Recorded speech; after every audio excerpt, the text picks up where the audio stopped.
pelaksanaan atau puncak ibadah haji 2026 tinggal menunggu hari. Saya sudah bersama dengan Pak Syam Resviadi, Direktur Utama Patuna Travel. Pak Syam, Assalamualaikum, apa kabar? Alhamdulillah baik. Pak, jadi gimana persiapannya Patuna untuk memberangkatkan haji khusus 2026? Ya, Alhamdulillah sampai hari ini tanggal 28 ya, April, semua persiapan sudah siap, baik itu tiket, visa, maupun tim yang akan menjemput kita di sana, begitu juga tim dari Indonesianya, baik itu pembimbing ibadah, dokter, dan kru.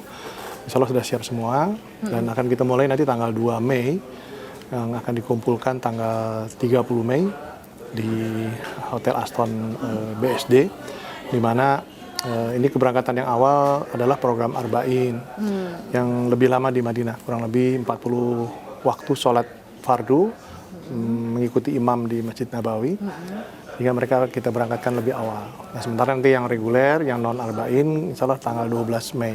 Menyusul ya Pak ya.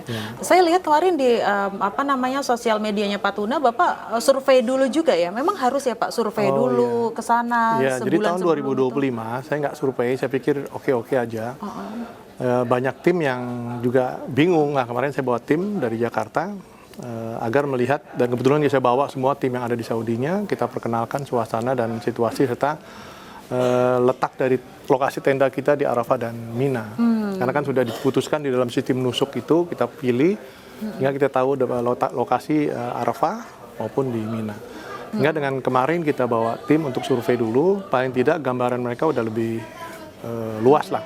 Dan sudah fix, oke, kita senang di sini begini, nanti begini udah langsung bereaksi mereka. Bandingkan tahun 2025 yang lalu, ya kami nggak sempat survei karena memang mungkin waktu juga pengumuman dari keputusan Menteri Haji dan Umroh Arab Saudi itu mengenai batas umroh itu isutnya tanggal berapa, tanggal segala macam, itu terlalu mepet buat kegiatan kita sampai dengan akhir Ramadan untuk menjelang Idul Fitri, sehingga akhirnya adalah saya nggak usah ikut dulu deh, biar aja yang berangkat dulu tim biasa. Tapi ternyata mempengaruhi kondisi dari atmosfer dan wacana dari para tim kita baik di Saudi maupun di Indonesia. Jadi recheck dulu ke sana agar memastikan layanan untuk haji khusus ini. Ya, paling tidak kemarin kita ketemu dengan beberapa syarikah, karena kebetulan tahun ini kami awalnya hanya didapat 770 jemaah dengan satu syarikah.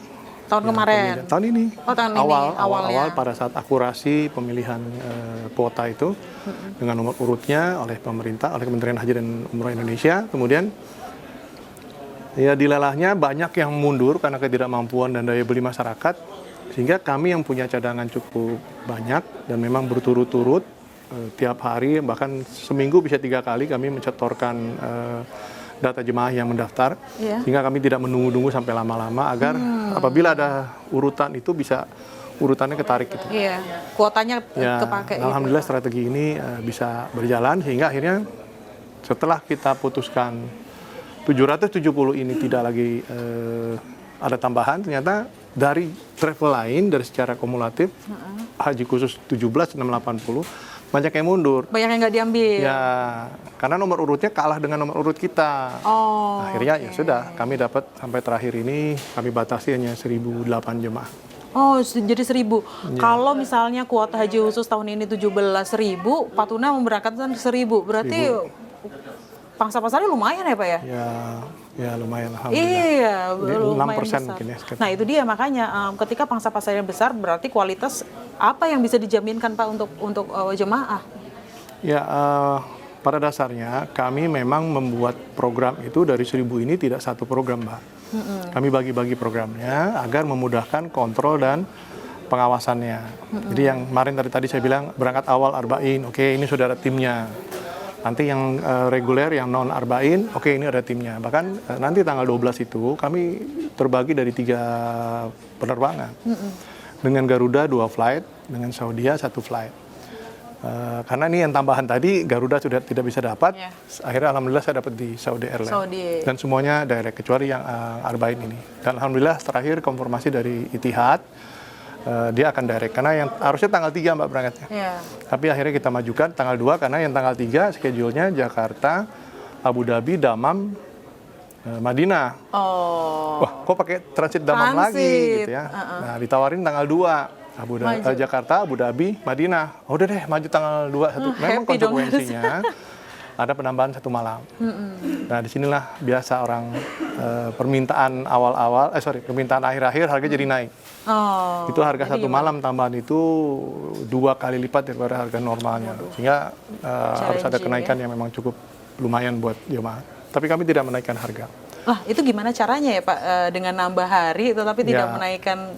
Kalau dilihat dari komponen-komponen haji tahun ini, ada beberapa yang terutama yang di dalam sistem nusuk itu kita tidak bisa prediksi harga itu sesuai nggak dengan tahun sebelumnya. Bahkan ada komponen baru. Nah, sehingga kami tidak bisa membudgetkan sesuatu yang belum ada di tahun sebelumnya. Nah, ini yang menyebabkan angka-angka naik. Kemudian ada tambahan perang. Bensin atau aftur naik. Garuda udah menaikkan. Belum ngomongin kurs juga Pak. Yes, kurs juga naik. Sehingga dengan memang kita jual dalam bentuk rupiah, hanya memang kita punya patokan dalam bentuk mata uang asing. Sehingga mata asingnya tetap, tapi rupiahnya memang yang bertambah. Nah, yang ketiga adalah dengan kenaikan harga tiket tadi dengan aftur tadi. Sehingga akhirnya beberapa komponen ini naik. Yang ketiga itu adalah hotel yang tadi tambahan. Tapi alhamdulillah di hotel program lain tidak ada karena schedule pesawatnya tetap. Nah, karena kebetulan pakai direct. Karena pada saat kita berangkatan di awal ini, pesawat yang direct untuk terbang di reguler saat tanggal 3 atau 2 Mei, Garuda belum berangkat. Karena kan Garuda tidak ada reguler. Adanya Saudia, tapi Saudia juga relatif nggak ngasih konfirmasi awal karena awal-awal jarang yang terbang, Mbak. Biasanya nanti Arba'in itu di belakang. Sesudah haji baru masuk Madinah, pulangnya agak lambat. Nah, ini yang bergeser. Nah, saya melihat kalau harga haji di Arba'in di awal, hitungan hotel masih lebih murah dibandingkan harga haji Arba'in di belakang. Tapi teman-teman senangnya ke belakang. Atau apa karena pesawatnya? Benar pesawat high season. Bahkan akibat dari kondisi sekarang, tidak ada pesawat yang low season sekarang. Semua high season. Jadi standarnya sama semua. Jadi ya itu juga menyebabkan perhitungan-perhitungan kita di luar dugaan. Tapi penegasan nih Pak Syam, kalau harga tidak naik, apakah kualitas bisa dijamin sama Pak? Ya insya Allah sama. Kami tidak membedakan pelayanan yang kita utamakan kepada jemaah, baik itu yang program awal, Arba'in, non-Arba'in, maupun nanti ada yang program akhir juga, ada juga program tengah, semua sama. Yang membedakan karena keberangkatan dan kepulangan pesawat sama fasilitas hotel karena perbedaan, juga karena waktu. Ada yang awal, tengah, dan akhir. Semua relatif kita siapkan dengan program yang sama. Walaupun harga termurah dari harga kita yang $13.000 kalau pakai kurs dolar, itu kita tetap berikan mereka 1 pembimbing ibadah, 1 mutawif, 1 dokter. Karena kewajiban dari pemerintah sekarang demikian. Nah, bedanya yang murah ini 1 kamarnya berempat. Jadi mulai di Madinah berempat, Mekah berempat, di transit berempat, nanti kecuali di Jeddah hanya berdua. Sebenarnya kalau tadi Pak Syam kan bilang tentang daya beli ya Pak ya. Dengan daya beli masyarakat Indonesia yang sedikit terganggu lah, tidak baik-baik saja. Mana yang lebih banyak disukain jemaah sih Pak? Yang sekamar berempat atau sekamar berdua? Nah, ini secara global di haji Indonesia, bahkan mungkin haji dunia, dengan daya beli yang turun ini terasa sekali akibat daya beli ini adanya perubahan atau pergeseran jemaah yang harusnya berangkat tahun ini, dia menunda tahun berikutnya. Bahkan sebagian kecil membatalkan. Karena ketidakmampuan lagi untuk bisa berangkat dengan kondisi yang sudah mungkin dari segi ekonomi sudah sangat jauh. Nah, sehingga itu berakibat daripada perubahan-perubahan yang terjadi di mana para jemaah yang punya daya beli masih bertahan harus dipanggil dengan beberapa kali pelunasan. Hingga tahun ini memang agak lambat pelunasan karena memang sampai detik terakhir masih ada, bahkan sekarang ini ditawari oleh Kementerian Haji Indonesia, apabila ada yang batal, tolong disampaikan. Jangan sampai nanti berangkat 100, ada 2 batal mundur karena meninggal karena sakit, dilaporkan masih 100, 2-nya nggak dilaporin, sehingga akhirnya dihitungnya dianggap ada 2 hilang dan segala macam. Itu dimintakan. Sebulan yang lalu, ini masih bisa diganti Mbak. sistem nusuknya masih mau dia membuka lalu diganti dengan penggantinya. Tapi setelah sebulan terakhir ini kita juga tidak mau mengganti lagi karena administrasi dan segala macam. Udah kita tutup. Jika kalau memang ada batal ya sudah kita nggak akan gunakan. Nah ini panjang sekali akibat dari adanya pengisian kuota itu berdasarkan nomor urut porsi. Sementara nomor urut porsi ini pernah kita lakukan sebelum COVID 2020, 19 ke bawah.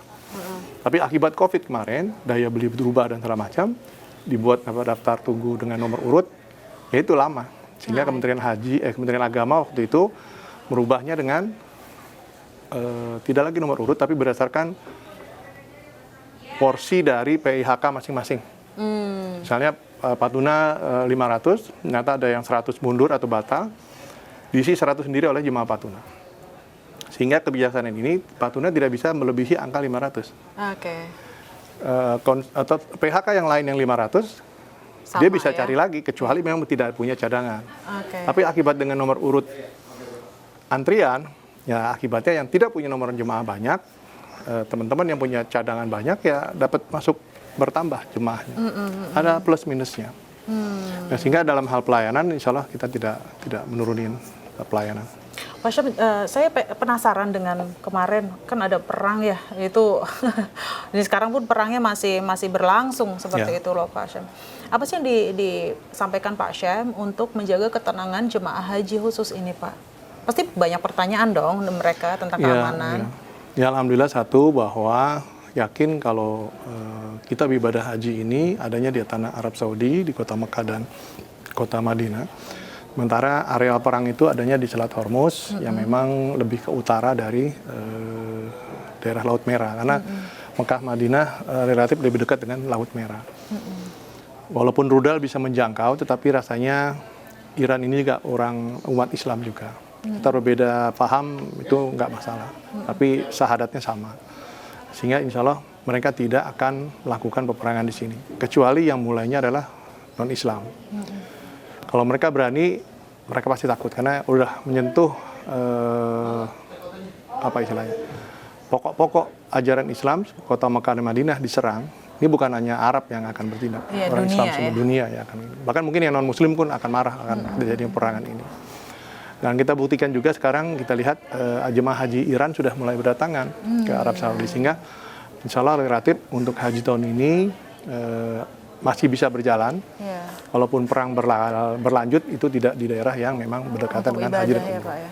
Dan so far jamaah sudah mulai menerima itu, sudah tidak ada pertanyaan lagi Pak tentang kekhawatiran gitu. itu. Karena dengan keberangkatan kloter dari kloter pertama, dan sekarang udah mungkin udah 30.000 yang tiba di Madinah untuk gelombang pertama, itu insya Allah itu membuktikan kalau penerbangan tidak ada masalah. Memang ada sedikit masalah penerbangan yang transit, Pak, seperti Etihad atau Emirat ataupun Qatar. Etihad kebetulan itu kan di Abu Dhabi basementnya, sehingga relatif memang agak jauh daripada basementnya negara lain. Nah, sementara kalau Dubai itu dekat dengan basement, sehingga relatif walaupun mungkin terdapat kekhawatiran, tapi dengan dibukanya lagi sekarang airport mereka, Jakarta, Abu Dhabi, Jeddah atau Madinah masih berjalan. Alhamdulillah demikian. Baik, semoga pelaksanaan ibadah haji tahun ini berjalan hikmat, khusyuk. Demikian ya Pak Syam. Pak Syam, terima kasih banyak sudah menjelaskan tentang persiapan tim Pak Tuna menyambut puncak haji 2026. Terima kasih Pak. Terima kasih.